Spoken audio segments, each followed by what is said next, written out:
Nossa mensagem hoje, o título dela é Caindo na Fornalha pelo Motivo Certo. Caindo na Fornalha pelo Motivo Certo. Hoje nós vamos àquela famosa cena da fornalha de fogo. A pergunta que eu quero fazer é que se você fosse jogado na fornalha, você seria jogado por qual razão? Tem uma frase, eu não lembro agora de quem é, mas é uma frase conhecida, que diz o seguinte: se você fosse incriminado por ser cristão, haveriam provas suficientes para condená-lo? Haveriam provas suficientes para condenar você como cristão? O seu testemunho, o seu estilo de vida, as coisas que você faz, de fato seriam provas que poderiam ser usadas contra você para te condenar por ser cristão? Esse é um ponto a pensar e que tem tudo a ver com essa mensagem hoje. Existem muitos que poderiam até gritar e não se ajoelhar à imagem do rei e levantar um panfleto bem alto: abaixo Nabucodonosor, nós não queremos você. Mas será que seria pelo motivo certo? Porque se você cair na fornalha, meu irmão, pelo motivo errado, pode ser que Deus não esteja lá para te livrar. Pois quando você cai na fornalha pelo motivo certo, é sinal de que você está batalhando a batalha que o Senhor mandou você lutar. E nessa, Ele está contigo. Vamos então abrir nossas Bíblias em Daniel capítulo 3.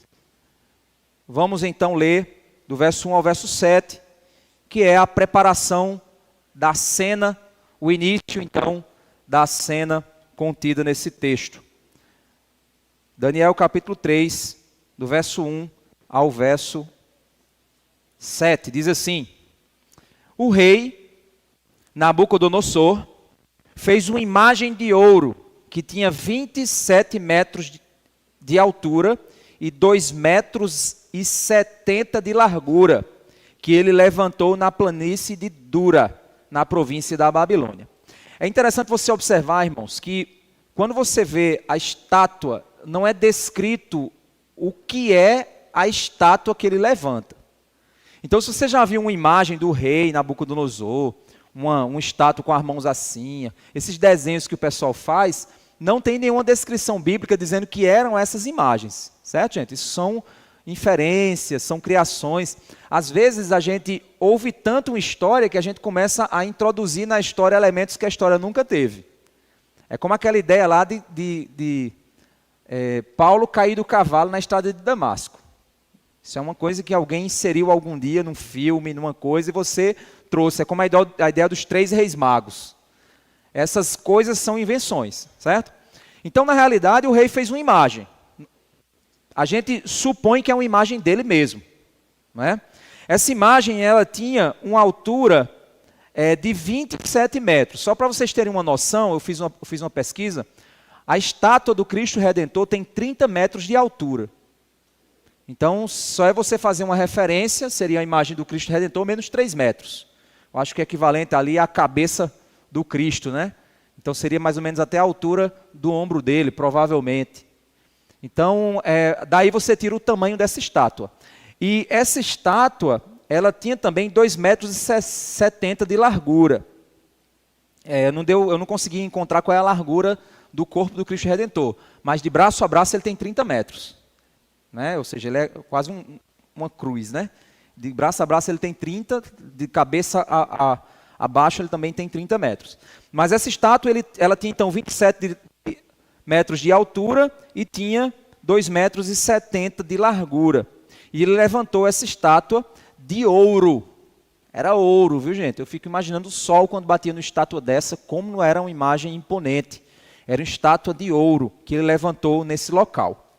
O verso 2 diz: então o rei Nabucodonosor mandou reunir os sátrapas, os prefeitos, os governadores, os juízes, os tesoureiros, os magistrados, os conselheiros e todos os oficiais das províncias, para que viessem a dedicação da imagem que o rei Nabucodonosor tinha levantado. Seria a inauguração da imagem. Seria provavelmente um ponto de adoração que o rei fez. É aquela ideia, eu vou fazer um ponto de adoração à minha grandeza. E ele, então, era um homem extremamente vaidoso. É interessante que no texto hebraico, quando você vê a repetição de uma palavra,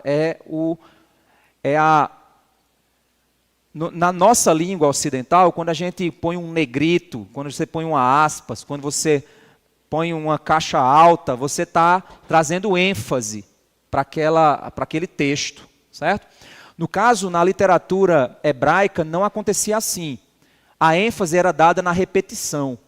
Então, a ideia aqui no verso 3 é que ele vai repetir todos os títulos. E aqui a concentração não é em que você fique decorando quais títulos estavam ali, mas é que você compreenda que se fosse hoje, ele estaria reunindo os 3 poderes, o presidente, os ministros da justiça, ele estaria reunindo os senadores, os vereadores, os deputados, os prefeitos, os governadores, seria tudo que é de autoridade dentro daquele reino, ele estava reunindo. Então, a ideia é trazer importância ao momento.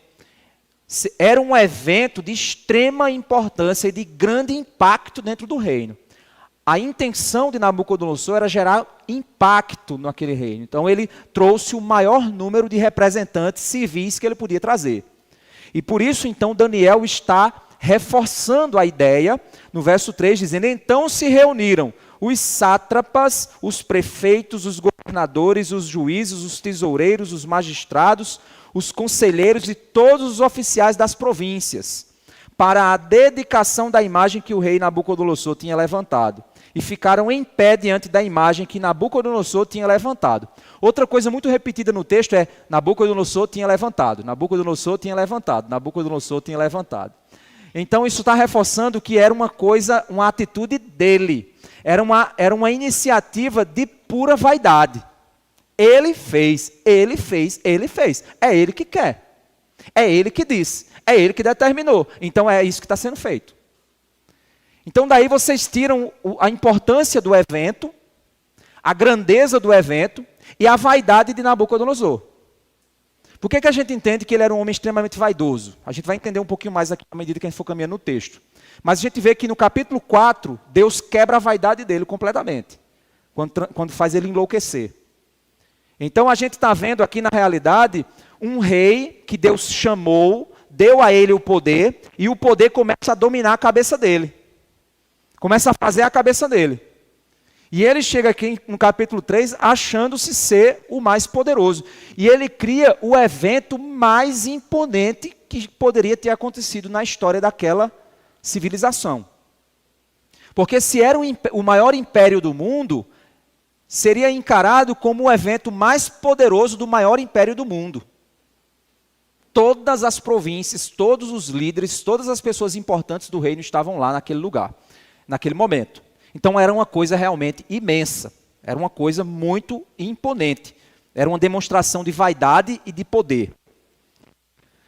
Verso 4, nisto o arauto proclamou em alta voz: ordena-se a vocês, pessoas de todos os povos, nações e línguas, que no momento em que ouvirem o som da trombeta, da flauta, da harpa, da cítara, da lira, da gaita de foles e de todo tipo de música, vocês se prostrem e adorem a imagem de ouro que o rei Nabucodonosor levantou. Mais uma vez, trazendo a ideia de que ele levantou. É coisa dele, ele está fazendo, é atitude dele, é vaidade. E aqui então ele deixa claro, ou seja, diversos instrumentos, é uma orquestra completa, uma orquestra que eu acho que era uma orquestra de centenas e centenas de músicos, queriam então tocar uma música muito especial, e quando esse som fosse ouvido, todas as pessoas de povos, línguas, nações, raças deveriam se ajoelhar em honra àquela imagem. E aí quando ele diz, no momento em que vocês fizerem isso, olha, concentre-se no verso 5. Vocês se prostrem. e adorem. Não é simplesmente um ato físico, mas é um ato religioso. Não é somente dizer, Pátria Amada Brasil, eu não faço isso porque isso é adoração à bandeira. Não, não tem nada a ver. Isso é um ato cívico. Agora, bandeira adorada, de ti eu consigo tudo, tu és a minha... Aí não, opa, peraí, isso eu não faço não. Não. Eu só adoro ao Senhor, ao nosso Deus. Então a ideia aqui não é um ato cívico, é um ato religioso. Tanto cívico do ponto de vista de que aquilo ali era um império, mas associado a um ato religioso, um ato de confiança, um ato de adoração. Então eles deveriam se prostrar e adorar a imagem que o rei havia levantado. O verso 6 diz assim: quem não se prostrar e não adorar, será no mesmo instante lançado na fornalha de fogo ardente. Assim, quando ouvirem, aí ele vai repetir a mesma ideia, o som da trombeta, da flauta, da harpa, da cítara, da lira e de todo tipo de música, pessoas de todos os povos, nações e línguas se prostraram e adoraram a imagem de ouro do rei que o rei Nabucodonosor tinha levantado. O povo então ouviu, se prostrou e adorou a imagem que o rei havia levantado. É aqui que inicia-se, aqui é o término da cena. É o início da cena. Foi traçado o cenário, os personagens, a cena foi montada, agora vai vir o início do conflito. O verso 8, então, nós temos o seguinte, no início do conflito, do 8 ao 12. No mesmo instante, alguns homens caldeus se aproximaram e acusaram os judeus. Disseram ao rei Nabucodonosor que o rei viva eternamente. Os babão, né? Que o rei viva eternamente. O Senhor, ó rei, baixou um decreto ordenando que todo homem que ouvisse o som da trombeta, da flauta, da harpa, da cítara, da lira, da gaita de foles e de todo tipo de música, deveria se prostrar e adorar a imagem de ouro. E que todo aquele que não se prostrasse e não adorasse, seria lançado na fornalha de fogo ardente. Há uns homens judeus, que o Senhor, ó rei, pôs como administradores da província da Babilônia, Sadraque, Mesaque e Abednego. Esses homens fizeram pouco caso do Senhor, ó rei, não prestam culto aos deuses do rei, nem adoram a imagem de ouro que o Senhor levantou. Vamos lá, gente. A gente vai se concentrar um bom tempo nessa parte aqui. Nabucodonosor, irmãos, ele era um idólatra politeísta. Politeísmo é a crença na existência de vários deuses. Isso é o politeísmo. Teísmo significa Deus, poli significa vários. Então, politeísmo significa a crença na existência de várias divindades, na existência de vários deuses. A maioria da humanidade é politeísta. Nós que cremos na existência de apenas um único Deus, somos uma minoria. Ah, mas o católico também crê. Não, na prática não. O catolicismo é uma crença que se apoia no poder de muitos subdeuses, chamados santos. Não é? Essa é a verdade. Ah, mas não é não, você está errado. Não, Deus é alguém muito longe e distante, que está longe, e aí eu preciso pedir a alguém para interceder a alguém que fala com alguém que fala com alguém.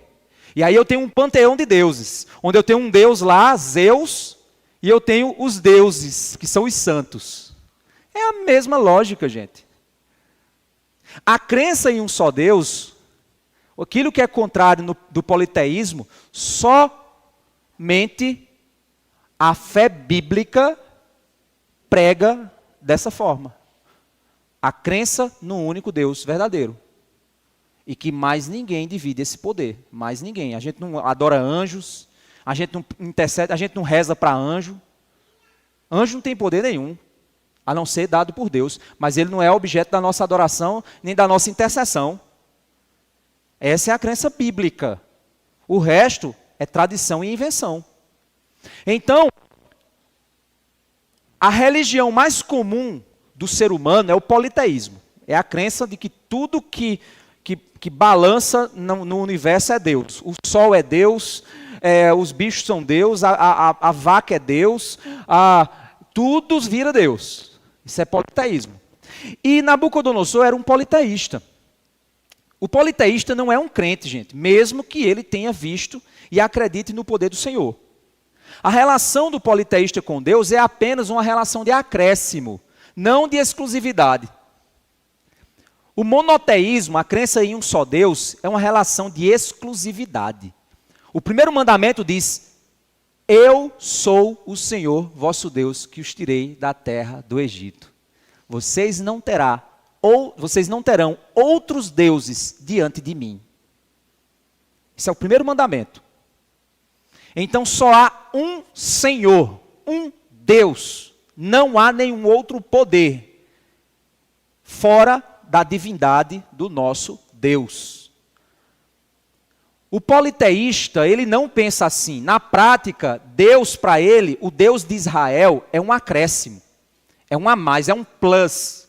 Quando ele precisar de um poder muito superior, ele recorre ao Pai eterno. Se ele precisar das causas urgentes, ele vai para Santo Expedito. Se ele precisar do desatador de nó, vai para Nossa Senhora dos Desatador de Nó. Se ele precisar de algo, ele vai, ou seja, ele recorre aos poderes menores. Não, mas todos esses poderes recebem de Deus. Conversa, gente. Isso é politeísmo. Isso é criação humana. O politeísta, então, ele tem Deus, Jesus, o Deus, apenas como um acréscimo. É um acréscimo para o panteão dele. Você chegar na casa de um politeísta, você vai ver milhares de imagens. Centenas espalhadas. Porque ele é um politeísta. A crença dele é em vários. Então, quando ele crê no Deus de Israel, ele só acrescenta aquele ali para dentro do panteão dele. Quando ele precisar, ele saca e usa. Nabucodonosor era um politeísta. Isso nós podemos perceber na atitude de Nabucodonosor, que reconhece o poder de Deus no capítulo 2. A gente viu no capítulo 2 que ele reconhece o poder de Deus. Ele diz, realmente, o Deus de vocês é um Deus impressionante.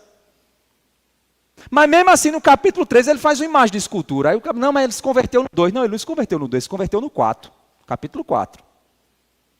Então, a relação de Nabucodonosor com o Deus de Israel é uma relação de politeísmo. Deus não aceita isso. Ele continua incrédulo.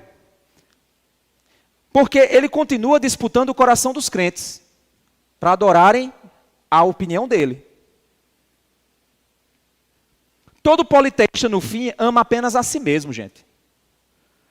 Os seus deuses, as entidades que o politeísta acredita, são apenas servos dele. Faça isso para mim que eu pago uma promessa para você. Faça isso para mim que eu faço alguma coisa para você. Vou botar o santo de cabeça para baixo, porque aí eu arrumo casamento. Se não arrumar, ele fica lá, dentro do copo. É politeísmo, gente. É misticismo, gente. Isso não é a doutrina bíblica, nem a doutrina cristã. Só há um Deus e um só mediador entre Deus e os homens, Jesus Cristo. 1 Timóteo capítulo 2, verso 5. Então, no final das contas, todo politeísta só ama a si mesmo. Ele crê nele mesmo. As entidades que ele serve, na realidade, servem a ele. E ele saca quando ele quer. Na realidade, o ego dele é o Deus. Você está aí pensando, mas eu sou cristão evangélico, na igreja evangélica, Batista da Graça, eu não tenho isso. Deixa eu puxar minha carteira aqui, eu vou te mostrar um Deus que às vezes você trai o Deus verdadeiro por ele. Dinheiro. Dinheiro é um ídolo. Tem muito crente que você pode mexer com tudo com ele. Mas vai pedir dinheiro a ele, aí o bicho pega. Vai falar de dinheiro com ele, aí o bicho pega. Eu dou tudo para Deus, só não dou o dinheiro. Mas peraí, se Deus te pediu dinheiro, Deus não precisa de dinheiro, a obra dele precisa. Ele não precisa, nem de você ele precisa, a obra dele precisa, e aí? Já perceberam que é um Deus também? É um falso Deus? Então a gente muitas vezes tem um relacionamento politeísta com Deus. A gente não tem Deus como um Deus verdadeiro e exclusivo. Quando a gente observa no texto as palavras e ideias mais repetidas, percebemos o seguinte: Nabucodonosor levantou e ordenou tudo nos versos 1, 2, 3, 5 e 7. O verso 1, o verso 2, o verso 3, o verso 5 e o verso 7, ele repete a mesma ideia. Ele levantou, ele ordenou, ele mandou, foi ele quem fez, foi ele, foi ele. O rei tinha uma vontade muito bem definida a ser obedecida. Esta vontade foi deixada muito clara no texto. E se opor a esta vontade também é interpretado da seguinte forma, segundo o relato de Daniel no verso 12. Vamos ver de novo o relato de Daniel no verso 12. Como é que os inimigos de Sadraque, Mesaque e Abednego interpretaram a atitude deles? Vamos ver no verso 12. Há uns homens judeus que o Senhor, ó rei, pôs como administradores da província da Babilônia, Sadraque, Mesaque e Abednego. Esses homens fizeram pouco caso do Senhor, ó rei, não prestam culto aos seus deuses, nem adoram a imagem que o Senhor levantou. Primeiro, fizeram pouco caso do Senhor. Segundo, não prestam culto aos seus deuses. Terceiro, não adoram a imagem que o Senhor levantou. 3 acusações. Vamos analisar essas acusações com detalhes? Primeira, fazer pouco caso. O que é fazer pouco caso do rei?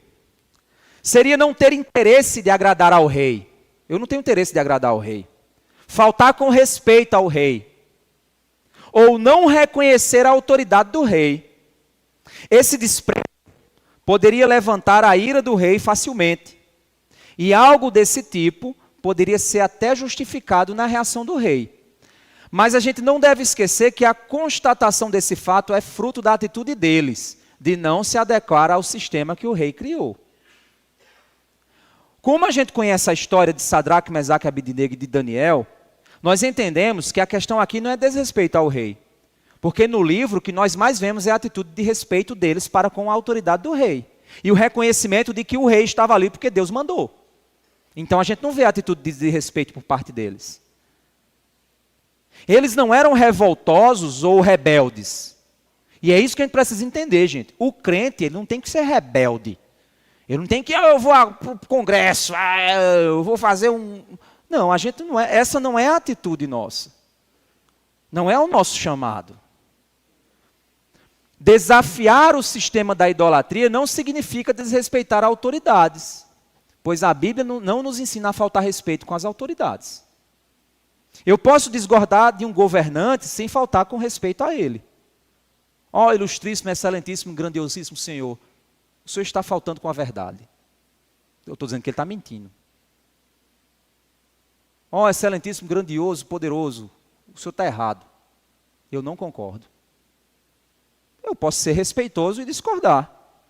A gente vê isso claramente nas atitudes dos apóstolos diante das autoridades romanas. O problema é que no ambiente de absolutismo e idolatria, questionar, mesmo que educadamente, é sinal de descaso e respeito. E desrespeito. Em um ambiente de idolatria e absolutismo, discordar é desrespeito. Não está de acordo é desrespeito. Não deveria ser assim. Um sistema idólatra pode ser identificado quando qualquer questionamento, mesmo que educado, ou discordância, é encarada automaticamente como rebeldia. Isso é absolutismo. E isso é um ambiente de idolatria. Isso pode ser no ambiente da igreja, no ambiente de governo, ou no ambiente de qualquer ideologia. Vocês já perceberam, irmãos, que o mundo de hoje que vivemos, quem não concordar com algumas ideologias, automaticamente é colocado como rebelde, intolerante, misógino, homofóbico, machista, radical. Já percebeu isso? Se você simplesmente discordar, olha, você é livre para fazer o que você quiser da sua vida, mas eu não concordo que a sua atitude é correta. Você é um misógino, você é um machista, você é um intolerante. Não, eu estou apenas discordando de você, educadamente. Mas é porque você é a causa da morte, a cada 2 minutos morre não sei quem, por causa do comportamento de pessoas assim. Já automaticamente você já é posto, porque é um ambiente de idolatria, de absolutismo. Isso é muito perigoso. A Bíblia não ensina esse ambiente. Mesmo que seja em nome da fé. Eu vou matar qualquer pessoa que discordar da doutrina da Batista da Graça. Gente, isso é absolutismo. Isso é absolutismo, isso está errado. A Bíblia não ensina isso para a gente. Mais uma vez, eu não falo de gente manipuladora. Porque também tem manipulação. Às vezes você questiona para causar problema. Se faz de sonso. Tem isso também. Você tinha Pedro lá, cabeça quente. Mas você tinha Judas. Bem tranquilinho, mas era ladrão. Não, guarda esse dinheiro para dar para os pobres. Eita, que homem preocupado com a pobreza. Mas era ladrão. Então você também tem um ambiente do sonso. Eu não estou falando disso. No texto não está falando desse ambiente do sonso. Está falando do ambiente absolutista. Esse é um forte indício de um ambiente de controle por meio da idolatria. As agendas políticas atuais têm recorrido a esse tipo de estratégia, irmãos. Tenho certeza que isso vai ficar cada vez pior. Se prepare. Vai ficar pior. Se você pregar a Bíblia, se você quiser ser fiel ao texto, você vai ser chamado de controlador, abusivo, radical e um bocado de coisa. Hoje pela manhã a gente estava conversando a gente falando com os novos membros, né? A gente falando que uma das doutrinas que a gente acredita... Vou tirar. Não, voltou. Uma das doutrinas que a gente acredita que as Escrituras ensinam e nós praticamos ela aqui é a pregação masculina. Nós não permitimos a pregação feminina para a igreja. Nós acreditamos que isso é o que a Bíblia ensina. Ah, mas eu discordo. Ah, mas eu... Tudo bem, você pode discordar. Mas é o que a gente acredita que a Bíblia ensina. Só que a gente está vivendo num mundo tão ideologizado que mesmo você explicando, assim, como hoje eu expliquei, gente, não é uma questão de redução da dignidade feminina, não tem nada a ver com isso. O fato de Deus chamar os homens a pregarem e dizerem para as mulheres ficarem em silêncio, isso dentro do contexto lá do texto, né? O que Deus está dizendo não é que as mulheres são incapazes, mas que os homens não devem ser irresponsáveis. Deus não está trazendo os homens a uma posição de privilégio. Ele está trazendo os homens a uma posição de responsabilidade. Está dizendo, tu pega um negócio que é teu. Para de ser covarde. Seja a cabeça da sua casa, seu covarde, seu omisso. Para com isso. É isso que Deus está dizendo. Deixa de ser frouxo, seu covarde. Assuma a liderança da sua casa, seu frouxo. É isso que Deus está dizendo. Só que eu estou falando de uma maneira mais humana. Mas é isso que Deus está dizendo. Deus não está reduzindo as mulheres. Deus está dando um choque nos homens. Esse é o fato. Só que quando a gente diz, nessa igreja as mulheres não são permitidas pregar no púlpito. Aqui para a igreja reunida. Machista, misógino, não acredito. Ele está dizendo que a gente não pode. Ele está dizendo que a gente não é capaz. Ele está dizendo que... Sabe o que é isso? Ideologia no juízo. Muita ideologia no juízo. Aí você diz, mas eu não disse nada disso. Mas não é o que o texto está dizendo. Mas eu estou encarando assim, porque você está mexendo comigo, você está ferindo meus sentimentos. Muita ideologia no juízo da gente. E a gente está reagindo ideologicamente alinhado, sem nem perceber. E nós estamos colhendo o fruto. Esse castramento masculino que está ocorrendo em grande escala, está fazendo os homens agora caírem em movimentos como esses legendários aí. Que os homens ficam de 4 e os outros ficam em cima. Ah, é porque eu sou muito macho. Estão caindo nessa conversa porque estão sendo castrados. Aí agora estão doidos para encontrar a masculinidade de novo. Aí estão caindo nos enganadores. No lugar de voltar a uma masculinidade bíblica, vão ir para uma masculinidade feita por coach, para tentar voltar a ser macho de novo. Porque dentro de casa, no ambiente público, eles estão sendo castrados. Ideologia destruindo família, destruindo os homens, destruindo mulheres, destruindo tudo e não deixando nada no lugar. Mas se você quiser dizer o padrão, você que está errado, você é machista, você é misógino, você é legalista, você é isso, você é aquilo, cala sua boca, vou jogar você na fornalha. É essa a verdade. E aí os influenciadores de internet ficam tudo querendo ser o meio cá, meio lá. Porque o politicamente correto faz eu ter medo de ser cancelado. Uma mensagem como essa me faria, se eu fosse um cara famoso na internet, me faria ser cancelado no outro dia. Aí, para não ser cancelado, eu negocio. Aí eu escrevo um livro. Igrejas não sei o que lá com mulheres. Ex-igreja disso aqui, daquilo outro. Papéis de não sei quem. Para ele poder conversar com quem está alinhado ideologicamente. Fazer pontes com quem depois vai dizer, joga na fogueira que esse aí não se alinhou de verdade, não. Segunda acusação, não prestam culto aos seus deuses. Mas espera um momento, vamos pensar. Essa estátua tinha alguma coisa a ver com os deuses do rei? Não era uma estátua? A gente não vê aqui estátua dos deuses do rei. Se ajoelha a Baal. O rei fez uma estátua de Baal, se ajoelhe para Baal. Não, a gente não tem o texto. Então, a ideia aqui não tem a ver com os deuses do rei. Mas por que a acusação é essa? Era apenas um decreto dos caprichos de um rei vaidoso. Era claro que não passava de vaidade e arrogância do rei. Mas o que o rei fazia, ele fazia na autoridade dos deuses. Lembrem-se do cenário, o rei é um representante de Deus. O rei é um enviado dos deuses para trazer a paz ao mundo. Então o que o rei faz, ele faz porque os deuses mandam. O que o rei fazia, ele fazia na autoridade dos deuses. Desobedecer ao rei era estar desalinhado com os deuses protetores daquela poderosa nação. Os ídolos continuam sendo os que prometem sucesso, proteção, prosperidade econômica, felicidade.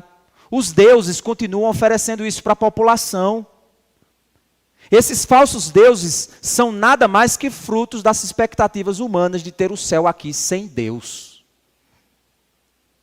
No mundo de hoje, ainda existem esses deuses.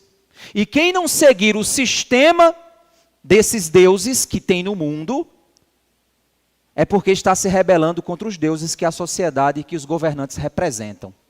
Não se iludam. Tem um cara, se você quiser ler depois, leia ele, se você quiser aprofundar nesse assunto, leia um cara chamado Koizes. David Koizes. Ele escreveu um livro fantástico sobre idolatria, sobre política. Cosmovisão política. E nesse livro ele mostra que as ideologias modernas são manifestações dos deuses modernos. Hoje ninguém está adorando Baal, Astarote. Ninguém está interessado em adorar esses deuses, mas estão adorando ideologias que são falsos deuses, que prometem esperanças. Ideologias econômicas, ideologias de gênero, ideologias sobre sexualidade, ideologias sobre felicidade, ideologias sobre sucesso. São falsos deuses que estão nesse mundo prometendo. E nós, muitas vezes, estamos adorando esses deuses e a gente não percebe.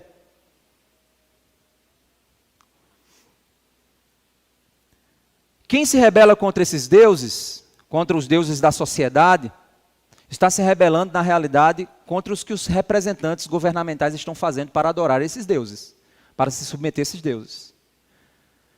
Tivemos casos da idolatria à ciência. Eita, gente, aí vem uma coisa um pouco mais delicada, mas eu trouxe para você entender como é que se aplica isso. Talvez, se você se revoltou comigo na época da pandemia, com as minhas pregações, você talvez vai entender o que é que estava por trás do meu coração. E eu quero ser muito cuidadoso e cauteloso no que eu vou explicar aqui. Se você por acaso não entender, me pergunta depois. Eu posso tentar lhe ajudar a entender, caso eu não saiba me expressar bem aqui, certo? A gente teve um caso de idolatria à ciência, na época da pandemia. Quem não se vacinasse era retrógrado, separatista, obscurantista, estava na era das trevas. Mas não, às vezes quem não queria se vacinar é porque não estava confiando nos laboratórios. É porque estava achando que foi rápido demais o negócio. Espera aí, não fizeram nem a pesquisa direito.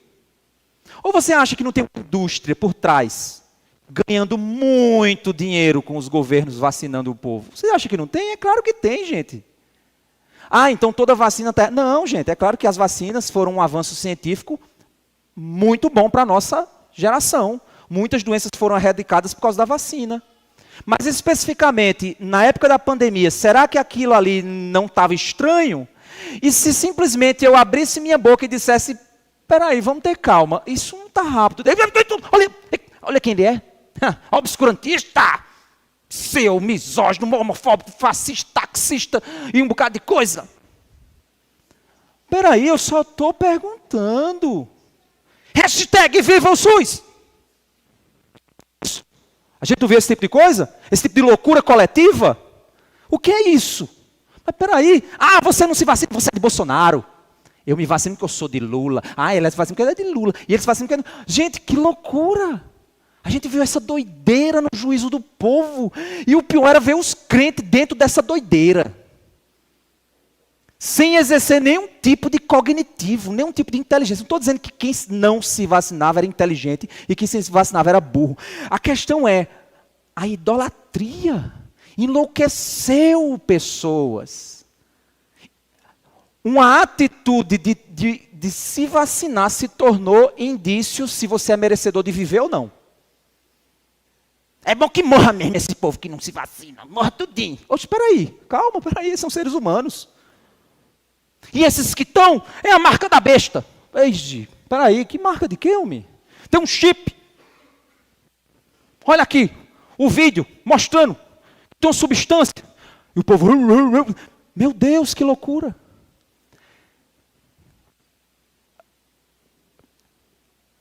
A vacina se tornou, na época da pandemia, uma ferramenta de controle usada pelos idólatras para manifestar suas idolatrias. Desde os que queriam se vacinar até os que não queriam. Uma mera vacina expôs, o coração de todo mundo, no meio da confusão. Gente, o que é que o anticristo não vai fazer? E a quantidade de crente que vai ficar com juízo, tudo na mão do anticristo, e não vai nem estar percebendo que está com juízo, sendo manipulado.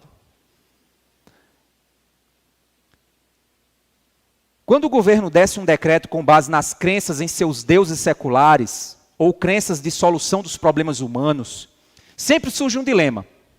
Quem seguir o decreto está obedecendo aos deuses, e quem não seguir o decreto está desobedecendo aos deuses. É sem caráter. Você é uma pessoa sem caráter. Por quê? Porque você não se vacina. Peraí, vacina agora o meu caráter? Vai definir o meu caráter? Não, cara. O que vai definir o meu caráter é se eu trato bem minha mulher, se eu trato bem meus filhos, se eu pago meus impostos, se eu sou um bom cidadão. Isso não tem nada a ver com... Não, mas é porque você está alinhado àquele Bozo lá da vida. Você está alinhado àquele Lula da vida. Peraí, cara, não tem nada a ver com isso, meu. Calma. Em quem você vota? Agora eu sei quem você é. Agora eu sei. Gente, isso é loucura. Isso é muita loucura. Pode ser que a linguagem não seja essa, mas o pano de fundo da condição espiritual do coração humano é exatamente esse. Só mudam os símbolos. Os decretos existem e revelam os corações. E você não percebe os símbolos da idolatria. E vai seguindo a multidão como massa de manobra, porque é crente que não estuda a Bíblia é dominado. É dominado. E aí quando o pastor fala, aquele pastor é um... Ixi, meu Deus, aí pronto, aí vai para a guilhotina ele agora. Aí lá vai o pastorzinho Lázaro perder a cabeça. Porque falou, porque estava enxergando além do que o povo não estava vendo. Porque a maioria estava com a cegueira da idolatria.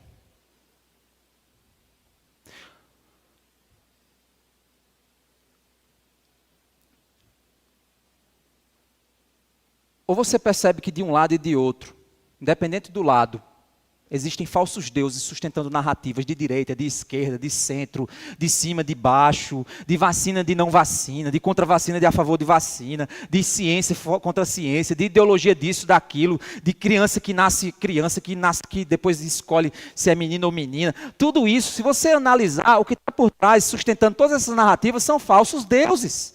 Porque a narrativa do Deus verdadeiro já está estabelecida. Aqui. Já está estabelecida. Então, eu não sou nem de direita nem de esquerda, eu sou de Bíblia. Eu sou de Bíblia. Se o cabo da direita estiver dizendo uma coisa que está na Bíblia, eu digo, tu está certo, bicho, valeu, isso, massa. O cabo da esquerda estiver dizendo, tu está certo, bicho, valeu, massa. Ah, então você é do meu lado? Não, eu continuo sendo da Bíblia.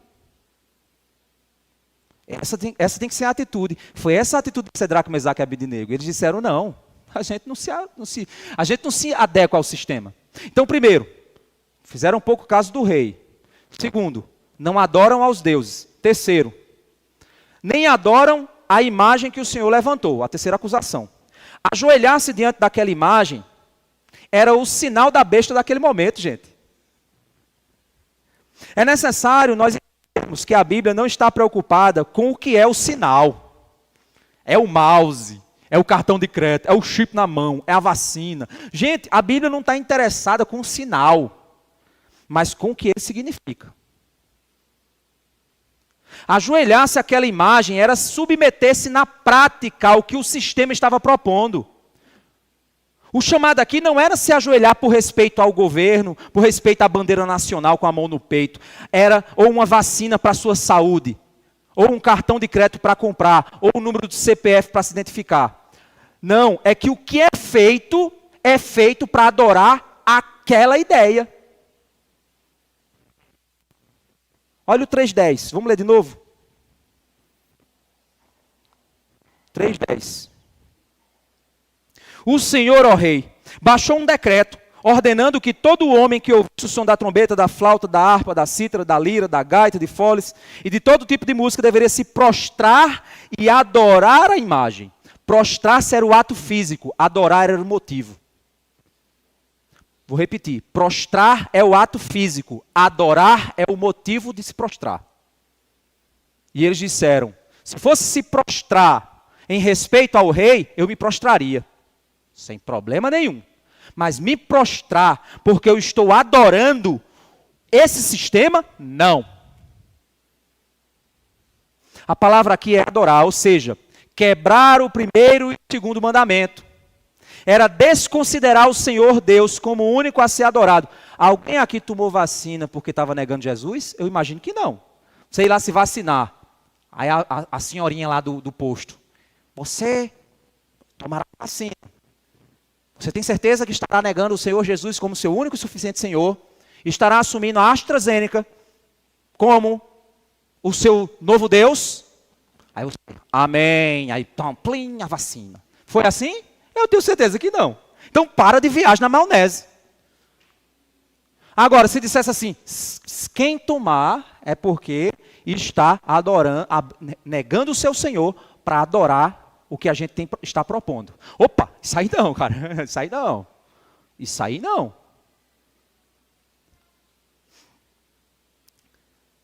Deus do dinheiro. Vou trazer um exemplo. Eu poderia passar a noite aqui trazendo exemplo para vocês. De como esse princípio ele é aplicável.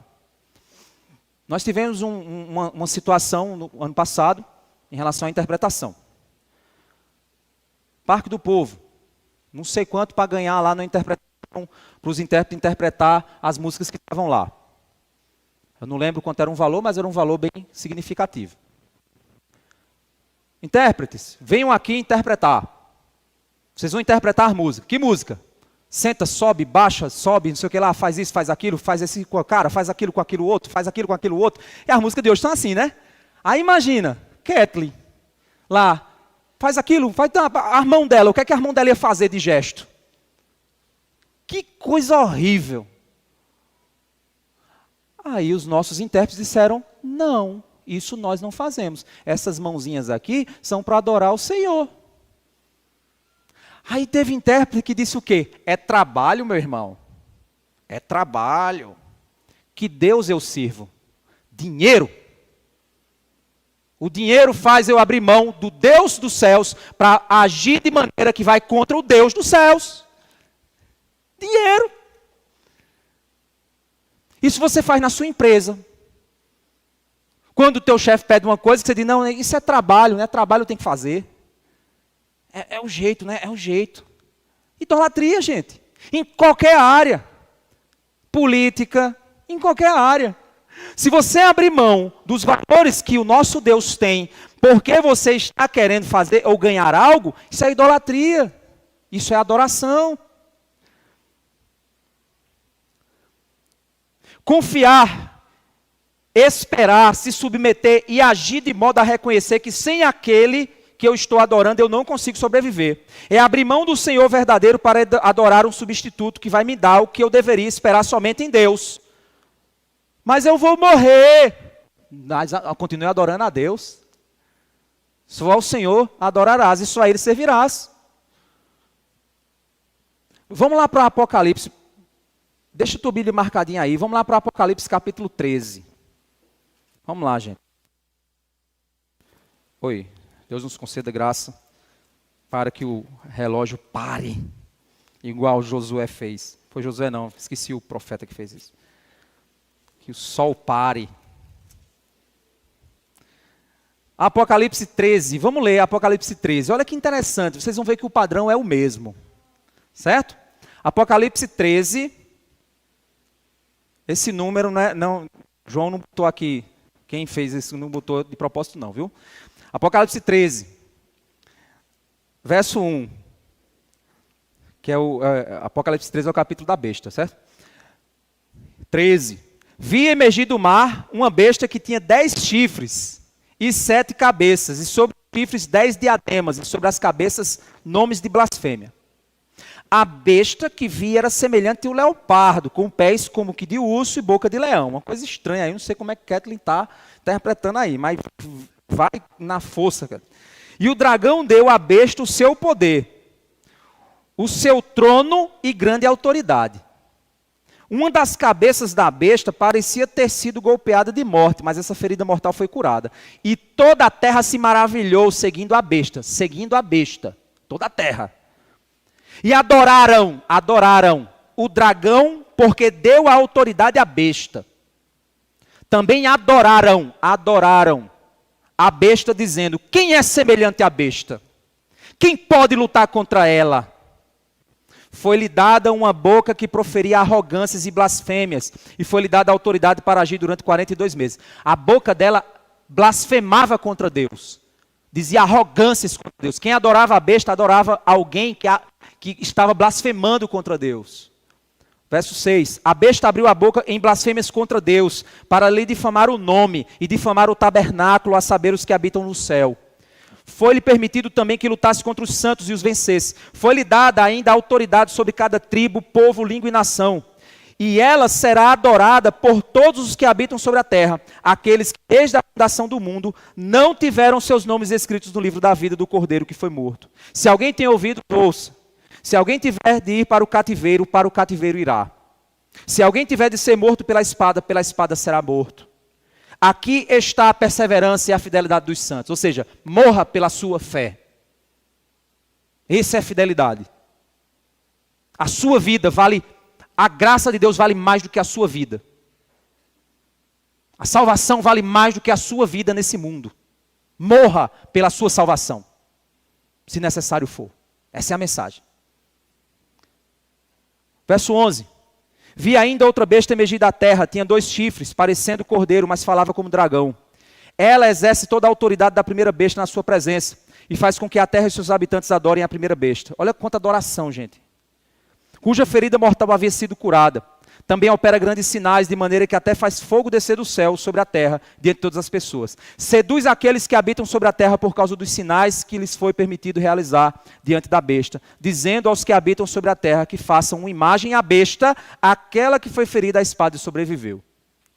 Foi-lhe concedido o poder de dar vida à imagem da besta, para que também a imagem da besta falasse e fizesse morrer todos os que não adorassem a imagem da besta. A todos os pequenos e os grandes, os ricos e os pobres, os livres e os escravos, Fez com que lhe seja dada certa marca na mão direita ou na testa, para que ninguém possa comprar ou vender, senão aquele que tem a marca e o nome da besta e o número do seu nome. Aqui está a sabedoria, aquele que tem entendimento, pois é número de ser humano, e esse número é 666. Olha só que interessante. Foi dado poder para as pessoas adorarem. Quem adorava estava alinhado com o sistema. Quem estava alinhado com o sistema recebia poder econômico. Quem não estava alinhado com o sistema não recebia poder econômico. Existe uma agenda 2030 da ONU, que é uma agenda que diz que as empresas que não se submeterem a ideologias de gênero serão empresas tidas como empresas intolerantes. Então, o conselho é: não compre e não venda de empresas que não se alinham a essa política que nós estamos propondo, pois elas são empresas homofóbicas, misóginas. Empresas que não se alinham a isso são empresas intolerantes. Então, não compre de empresas assim.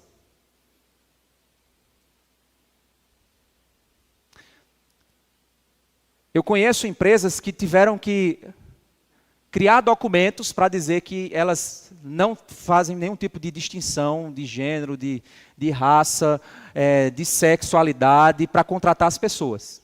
Tiveram que fazer isso porque uma outra empresa que comprava dela já havia se submetido à Agenda 2030 e aí já estava dizendo assim: ei, diga para mim se você aceita a ideologia ou não. Aí a empresa teve que dizer: olha, a gente não... Aí o dono disse assim: mas peraí, bicho, vou ter que agora contratar a pessoa pela sexualidade dela. Eu disse: não, vamos fazer o seguinte, você pode escrever um documento no qual você vai dizer assim: eu não faço distinção, eu contrato a pessoa por competência profissional. Pronto. Mas se disserem que isso é homofóbico, aí, meu amigo, aí você vai ter que tomar uma decisão. Ou você perde esse cliente, ou você então subscreve o que os caras estão pedindo para você não perder esse cliente. Gente, é exatamente isso que está acontecendo hoje.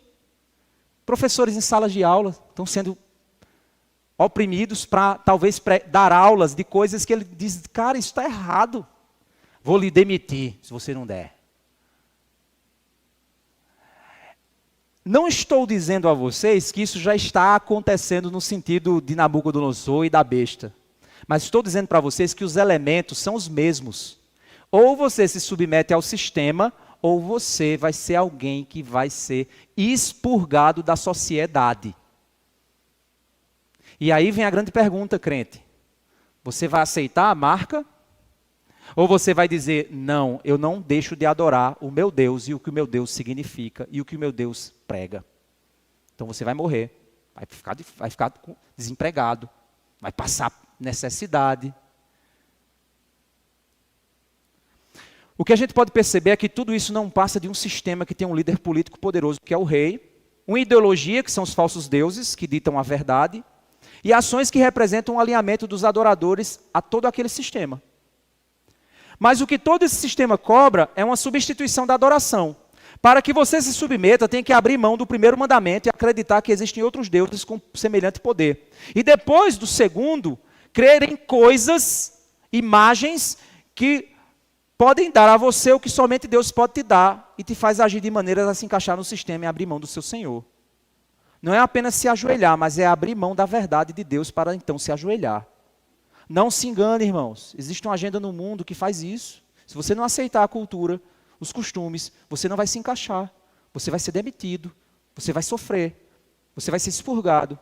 E quando os nossos números e os nossos dinheiros já estão todos digitais, é muito fácil.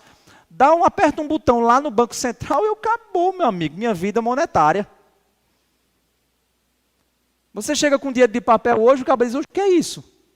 Isso é de moeda, dinheiro. O que é isso, cara? Eu aceito só Pix. É o sistema, gente. Nós estamos caminhando em um mundo para isso. Para uma dominação total e completa e absoluta. E aí você vai ter que tomar uma decisão. Ou você se encaixa, nega o Senhor e se encaixa, ou você não nega e vai ser encarado como rebelde, extremista. Sua conta, seu nome, suas redes sociais vão ser cortadas. A gente está vendo isso no Brasil. Não está vendo? Com algumas autoridades. Com uma canetada o cara fala o que quiser, gente. Chegará o momento que ou você aceita as verdades de certa ideologia, ou você vai ter seus direitos cortados. Isso não está muito longe, não. Então você vai precisar abrir mão das escrituras para parecer mais aceitável. Mas entenda uma coisa, aqueles que têm o nome escrito no livro da vida, já receberam o selo do Cordeiro. Eles não vão ser enganados. Agora os falsos crentes, os que são religiosos dentro da igreja, que estão ali, que não estudam a Bíblia, que não amam a palavra, que não quer estar no meio do povo aprendendo Bíblia, pode ter certeza, a porta continua estreita. E no céu a gente vai se impressionar. Está aqui a Batista da Graça todinho, olha, todo mundo aqui olhando para mim, a gente vai se impressionar no céu. Vai dizer, mas aquele irmão, caramba, o cara, não acredito não que ele não está aqui. Ele era um falso crente. Ele não ama a palavra, ele não ama o culto, ele vinha amarrado para a igreja. Ele não lia a Bíblia, ele não participava das atividades, ele não queria se envolver, ele queria só o conforto dele. E na primeira oportunidade ele abria mão. Quem tem o nome escrito no livro da vida, meus irmãos, não vai se ajoelhar à imagem e vai morrer pela sua fé. Será que na história aqui de Daniel não tem judeus que se ajoelharam? É claro que tem. Muitos judeus aqui se ajoelharam, mas os amigos de Daniel não. Vamos aqui ver o fim da história? Vamos voltar lá para Daniel, para a gente caminhar. Verso 13. Então Nabucodonosor, irado e furioso, mandou chamar Sadraque, Mesaque e Abidnego, e eles foram levados à presença do rei. Nabucodonosor lhe disse, Sadraque, Mesaque e Abidnego, é verdade que vocês não prestam cultos aos meus deuses, nem adoram a imagem de ouro que eu levantei? Agora, pois, se vocês estão prontos, quando ouvirem o som da trombeta, da flauta, da cítara, da harpa, da lira, da gaita de foles, prostrem-se e adorem a imagem que eu fiz. Mas se não a adorarem, serão no mesmo instante lançados na fornalha de fogo ardente. E quem é o Deus que poderá livrar das minhas mãos? Ele era um politeísta, gente. Ele está dizendo, qual é o Deus que pode livrar você da minha mão? Ele é Deus. O politeísta, ele pensa assim. Está pensando que o seu Deus... Meu amigo, eu sou mais poderoso do que qualquer Deus que vier aqui, eu dou uma mãozada e derrubo. Eu sou poderoso, meu amigo. Qual é o Deus que vai livrar você? Porque eu estou fazendo isso em nome de Deus. Na cabeça dele, né? Em nome de um Deus, de uma entidade. Ele como Deus, a própria opinião dele. Qual é o Deus que vai livrar vocês da minha mão? É impossível. Eu sou o Todo-Poderoso. Verso 16, Sadraque, Mesaque e Abidnego responderam ao rei. Ó rei, ó Nabucodonosor, quanto a isto, não precisamos nem responder. Se o nosso Deus, a quem servirmos, quiser livrar-nos, ele nos livrará da fornalha de fogo ardente e das suas mãos, ó rei. E mesmo que ele não nos livre, fique sabendo, ó rei, que não prestaremos culto aos seus deuses, nem adoraremos a imagem de ouro que o Senhor levantou. A gente canta, a sua graça é melhor do que a vida. O salmista diz isso. A tua graça é melhor do que a vida. Que eu perca a vida, mas não perca a tua graça. Rei, nós adoramos a Deus não é porque vivemos. Nós vivemos porque adoramos. Rei, se o Senhor não quiser nos livrar, não tem problema. A gente vai morrer. Mas o nosso compromisso não é com a nossa vida. O nosso compromisso é com a adoração ao nosso Deus. Você, crente, o seu compromisso de adoração é com Deus ou com o que Deus faz para você? Porque se Deus não quiser te livrar, você continua adorando Deus? Essa é a grande pergunta. Verso 19, então Nabucodonosor se encheu de fúria e o aspecto do seu rosto se alterou em relação a Sadraque, Mesaque e Abidnego. Ordenou que se esquentasse a fornalha 7 vezes mais do que do costume. Ordenou aos soldados mais fortes do seu exército que amarrassem Sadraque, Mesaque e Abidnego e os jogassem na fornalha de fogo ardente. Então esses homens foram amarrados com seus mantos, túnicas, chapéus e suas outras roupas e foram jogados na fornalha de fogo ardente. Mas porque o rei exigia urgência e a fornalha estava superaquecida, as chamas do fogo mataram os homens que jogaram Sadraque, Mesaque e Abidnego dentro da fornalha. E os 3 homens, Sadraque, Mesaque e Abidnego, caíram amarrados dentro da fornalha de fogo. Em seguida, o rei Nabucodonosor, muito espantado, se levantou depressa e perguntou aos seus conselheiros, Não eram 3 homens que amarramos e jogamos no fogo? Eles responderam, é verdade, ó rei. Mas o rei disse, eu porém estou vendo 4 homens soltos andando no meio do fogo. Não sofreram nenhum dano. E o aspecto do 4º homem é semelhante a um filho dos deuses. Cristo estava lá na fornalha com eles. Quando você cai na fornalha pelo motivo certo, Cristo está com você. Ele não te abandonou. Ele está com você no momento em que você está sendo chamado a testemunhar sobre a sua fé nele. Não importa a dor que você esteja passando agora, se é emocional, se é angústia, se é dificuldade, se você acha que as chamas da tribulação estão no entorno de você, meu irmão, essas chamas não vão te alcançar, pois você está sendo instrumento de testemunho de que o fogo não pode vencer quem espera no Senhor. É isso. Agora, se as chamas te queimarem, é porque Deus quer que essas chamas glorifiquem Ele. Então aceite, mesmo que venha a doer. Porque a graça do Senhor é melhor do que sua vida. Essa é a mensagem. A gente está vivendo em um tempo complexo. E precisamos de coragem para testemunhar a nossa fé. Não de loucura. Não de ideologia, mas de conhecimento, coragem e fé, para avançar.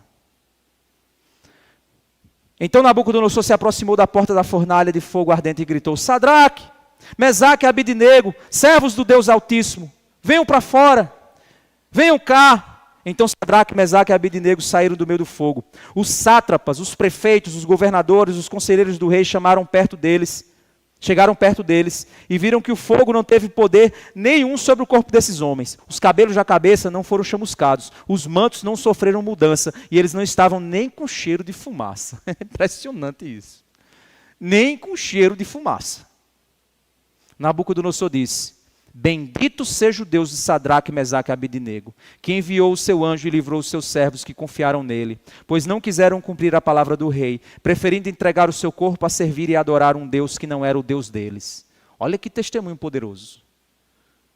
Eles abriram mão de suas vidas, porque o compromisso deles era não deixar de adorar o Deus verdadeiro. Portanto, faça um decreto, ordenando que todo povo, nação e língua que disser blasfêmia contra o Deus de Sadraque, Mesaque e Abidnego seja despedaçado, que suas casas sejam reduzidas a ruínas, porque não há outro Deus que possa livrar como este. Quem pode livrar como o Senhor? Ele é poderoso para nos guardar. Quando os meus inimigos, se levantaram contra mim, o Senhor estendeu a mão para mim e me deu a vitória. De novo, o Senhor estendeu sua mão para mim e me deu a vitória. A vitória não é meu sonho pessoal, meu poder, minha grandeza, não. A vitória é o nome do Senhor exaltado por meu intermédio. Que honra! O texto então, no verso 30 diz, então o rei fez prosperar Sadraque, Mesaque e Abidnego na província da Babilônia. Aí você pode dizer, o rei se converteu? Não, porque vem o capítulo 4. O capítulo 4 mostra que Deus agora diz, agora minha conversa é contigo, Nabucodonosor. Tu está pensando que tu está aí porque tu é alguma coisa, é? Eu vou mostrar quem você é. Entenda uma coisa, Deus não está comprometido com seus sonhos pessoais. Deus não está comprometido com o teu conforto pessoal. Deus está comprometido com a glória dele. E se nesse mundo, para manifestar a glória dele, a dor for o teu caminho, aceita. Porque isso trará alegria eterna para você. Você não entende? Jesus, a Bíblia diz que Jesus, ele suportou o peso da cruz porque ele olhava a alegria eterna que havia depois da cruz. E ele suportou o peso, suportou a dor, porque ele sabia que aquilo fazia parte do processo. Que a glória era manifestada, mas a dor era parte do processo. Então, se sua fé tiver de ser refinada no fogo, que seja, não desista. Deus está fazendo uma obra. E o seu nome não será glorificado, o seu, mas o dele. Então, se as chamas aumentarem, não tenha medo. Deus sabe o que está fazendo. Confia no Senhor. O que é que a gente pode aprender no fim disso? Deus livra da fornalha todos os que nele esperam e não temem ou se curvam aos falsos deuses ou sistemas de adoração, mas confiam que a graça do Senhor é melhor do que a vida. Irmãos, minha oração tem sido, Deus, que essa igreja produza, que essa igreja dê trabalho para o anticristo. Que essa igreja dê trabalho para o anticristo. Eu vejo essas crianças aqui, eu digo, meu Deus, quem serão essas crianças? Hoje o mundo já está difícil, no tempo delas vai ser mais ainda. A gente não sabe o quão vai dificultar a coisa, mas essas crianças, o tempo delas pode ser o tempo dos mártires na nossa nação. Que os nossos filhos sejam mártires do Senhor, se Deus os conduzir a isso. Você já parou para pensar nisso? Você quer um filho que viva uma vida de rei nesse mundo? Você quer um filho que viva para a glória de Deus e, apesar desse mundo, reine com Cristo para sempre? Por isso que a gente tem uma escola. A gente quer dar trabalho para esse sistema. Enquanto o mundo está fazendo a cabeça da maioria dos jovens aí, a gente tá aqui construindo uma juventude sólida, forte, que vai afrontar educadamente o sistema. E vai testemunhar, mesmo que a fornalha de fogo vier, mas eles vão testemunhar para a glória do Senhor. Que Deus nos ajude, irmãos, a termos coragem, a termos uma fé viva e eficaz.